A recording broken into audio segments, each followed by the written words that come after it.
Class 11-এর third chapter ভূগোল। তোমরা সবাই মন দিয়ে শোনো আর লেখো, আর সবাই লাইক অ্যান্ড সাবস্ক্রাইবটা দিয়ে দাও। ক্লাস 11-এর থার্ড চ্যাপ্টার ভূগোল, তোমরা সবাই লাইক অ্যান্ড সাবস্ক্রাইবটা দিয়ে দাও, সবাই মন দিয়ে শোনো আর লেখো। সুন্দা ও মোজাম্বিক খ্যাত কোথায় দেখা যায়? ভারত মহাসাগরে। সমুদ্রের গভীরতা কার মাধ্যমে নির্ণয় করা হয়? শব্দ তরঙ্গের মাধ্যমে। টেলিগ্রাফ মালভূমি কোথায় দেখা যায়? আটলান্টিক মহাসাগরে। বারমুডা প্রবাল দ্বীপ কোথায় দেখা যায়? আটলান্টিক মহাসাগরে। কোন ধরনের পাঁচ সীমান্তে মহাসামুদ্রিক খাতগুলি গড়ে ওঠে? প্রতিসারি। চ্যালেঞ্জার উচ্চভূমি কোথায় অবস্থিত? আটলান্টিক মহাসাগরে। গভীর সমুদ্রের সমভূমি কাকে বলে? মহিলাদের প্রান্তভাগ থেকে গভীর সমুদ্রতলের অংশ পর্যন্ত বিস্তৃত ভূমিকে বলে। বায়ুমণ্ডল কাকে বলে? পৃথিবীর মোট আয়তনের 3 ভাগ জলরাশি, 1 ভাগ স্থল। এই 3 ভাগ জলরাশিকে বায়ুমণ্ডল বলে।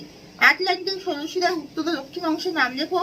আটলান্টিক সরসিরার উত্তর অংশের নাম ডলফিন উচ্চভূমি ও দক্ষিণ অংশের নাম চ্যালেঞ্জার উচ্চভূমি। অগভীর মহীসোপান অঞ্চলে মৎস্য বন্দর কেন করে ওঠে? মহীসোপান অঞ্চলে প্লাঙ্কটনের প্রাচুর্য, মগ্নচলার অবস্থান, নাতিশীতোষ্ণ জলবায়ু, ভগ্ন উপকূলে বন্দর, পোতাশ্রয় গড়ে তোলার সুবিধা, তাই মহীসোপান অঞ্চলে মৎস্য বন্দর গড়ে উঠেছে। গায়ক কাকে বলে? সমুদ্রের গভীর সমভূমি অঞ্চলে চ্যাপ্টা সমতল শিখর বিশিষ্ট পাহাড়কে গায়ক বলে। সমুদ্রখাত কি? গভীর সমুদ্রের সমভূমিতে স্থানে স্থানে গভীর খাত দেখা যায়, এই খাতগুলোকে সমুদ্রখাত বলে। শৈলশিরা কি? সমুদ্রগর্ভে আগ্নেয়গিরি উৎক্ষেপণ করে গলিত লাভা সমুদ্রপৃষ্ঠে সিংহের ন্যায় সঞ্চিত হয়ে যে ভূমিরূপ গঠন করে তাকে শৈলশিরা বলে। সমুদ্রস্রোত কাকে বলে? পৃথিবীর আবর্তন, বায়ুপ্রবাহ, সমুদ্র জলের উষ্ণতা ও লবণাক্ততার তারতম্যজনিত কারণে সমুদ্রের উপরে জলরাশি নিয়মিতভাবে প্রভাবিত হয়, একে সমুদ্রস্রোত বলে।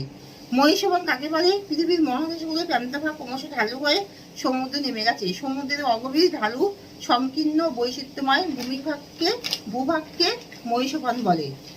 তদ্দেশীয় অঞ্চল কাকে বলে? সমুদ্র উপকূলভাগে জোয়ার জলে সর্বোচ্চ সর্বনিম্ন সীমারেখার মধ্যবর্তী অঞ্চলকে মহীসোপান বলে। নেরিটিক অঞ্চল কাকে বলে? সমুদ্র তট থেকে মহিলাদের মধ্যবর্তী অঞ্চলকে নেরিটিক অঞ্চল বলে। এখানে শেষ করছি, তোমরা সবাই লাইক এন্ড সাবস্ক্রাইব দিয়ে দাও।